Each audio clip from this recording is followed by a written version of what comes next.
আমার দুই সাহাবী হযরতে ওমর হযরতে আবু বকর সিদ্দিক রাদিয়াল্লাহু তাআলা আনহু তোমার কানের গুড়ার মধ্যে মুখ লাগাইয়া কলিমার তানকিন দিল, তুমি কেন কলিমা পড়লাই না?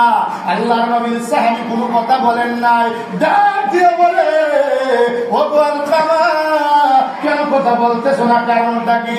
কোনো কথা বলে না। আল্লাহর রাসূল তৃতীয়বার আল্লাহর রাসূলের নূরানী চেহারা লাল হয়ে গিয়েছে। আল্লাহর রাসূল আঙ্গুল দিয়ে ইশারা করে ডাক দিয়া বলে আলকামা রে, তুমি তো আমাকে দেখে সাহাবী হয়েছ, তোমার জবান থেকে কেন কালিমা বাইর হচ্ছে না, কারণটা কি? আলকামা রাদিয়াল্লাহু তাআলা আনহু ডাক দিয়া বলেন আল্লাহর নবী গো, সমস্ত সাহাবায়ে কেরাম যদি আমাকে কলিমার তালকিন দে কিয়ামত হয়ে যাবে গো, তথাপি একটা মুহূর্তের জন্য আমি কালিমা পড়তে পারবো না। না, কালিমা তো পড়তে পারবো না, চেষ্টা করি বা কিন্তু জবান থেকে বাইরে হয় না। কারণ কি? কারণ কি? আলকামার কিচ্ছু বলে না। এক পর্যায়ে আল্লাহর রাসূল আলকামার মাকে স্মরণ করলেন, ডাক দিয়া বললেন আলকামার মা কোথায়? সাহাবীরা তোমরা আলকামার মাকে নিয়ে আসো। সাহাবায়ে কেরাম চলে গেলেন আলকামার মায়ের হুজরার মধ্যে। যাওয়ার পরে ডাক দিয়া বললেন আলকামার মা আপনি ঘরের মধ্যে আছেন কিনা? আলকামার মা ডাক দিয়া বলে সাহাবীরা রে, আমি তো ঘরের মধ্যে রয়েছি। সাহাবায়ে কেরাম বলেন আলকামার মা গো, এই মুহূর্তে নবীজির দরবারে যাইতে হবে। আলকামার মা নবীজির দরবারে গোসল করে চলে গেলেন। আল্লাহর রাসূলের সামনে যখন গেলেন, আল্লাহর নবী রাহমাতাল লিল আলামিন ডাক দিয়া বলেন আলকামার মা, তোমার আলকামাকে আমার সাহাবায়ে কেরাম কালিমার দাওয়াত করেছে, কালিমার তালকিন দিয়েছে, কালিমা কিন্তু জবান দিয়ে বাইর হয় না। অবশেষে আমি রাসূলুল্লাহ কালিমার তালকিন দিয়েছি, দাওয়াত দিয়েছি, কালিমা বাইর হয় নাই। কারণটা কি? মা ডাক দিয়া বলেন নবী গো, কিয়ামত হইতে পারে কিন্তু আমার আলকামার জবান দিয়ে আমি মা মাফ না করলে একটা মুহূর্তের জন্য মুখ দিয়ে কালিমা বাইর হবে না। মেন জায়গায় সমস্যা।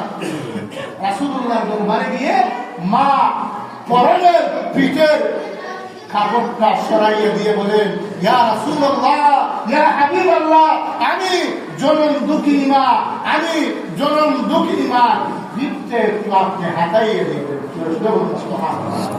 আল্লাহ রাসূল পিঠের মধ্যে হাত দেন নাই, পিঠ যখন কাপড়টা সরাইয়ে দিল আলকামার মা, রাসূলুল্লাহর নূরের চোখ দিয়ে দেখতে পাইল মাথার তালু থেকে নিয়ে কোমর পর্যন্ত এমন ভাবে আঘাত করেছে রাসূলুল্লাহর সাহাবী তার নিজের মাকে।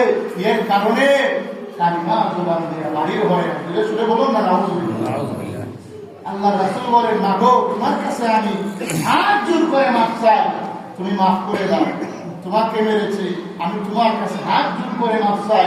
আমার সাহাবী আলকামা আমাকে দেখে ঈমান এনেছে, সাহাবী হয়েছে, ও আলকামার মা মাফ করে দিলাম না। সুবহানাল্লাহ বলুন না।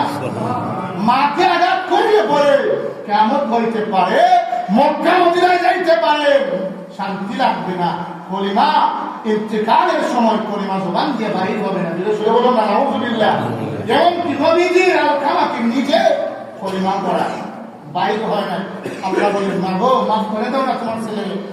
মা বলে না, মাফ করা যায় না। দেখেন রাসূলুল্লাহ আমার পিঠের অবস্থা কি করেছে। আমার আলকামা 10 মাস 10 দিন তাকে পেটের মধ্যে গর্ভে ধারণ করেছে, আমার পিঠের অবস্থাটা দেখেন। আল্লাহ রাসূল বলেন মা মাফ করে দিলাম, মাফ করে দিলাম। দেয় না। আল্লাহ রাসূল বলে ঠিক আছে মাফ করে দিলাম না। এ সাহাবীরা যাও, পাহাড় থেকে লাকড়ি নিয়ে আসো, আলকামাকে জ্বালাইয়া ছাই করে দিল। সুবহানাল্লাহ বলুন না। আল্লাহ রাসূল যখন এই কথা বললেন, আলকামা কাঁদতে আরম্ভ করতে লাগলেন। সময় শেষ, মিলাদ আছে ইনশাআল্লাহ আগামী জুমাতে বলবো ধারাবাহিকভাবে।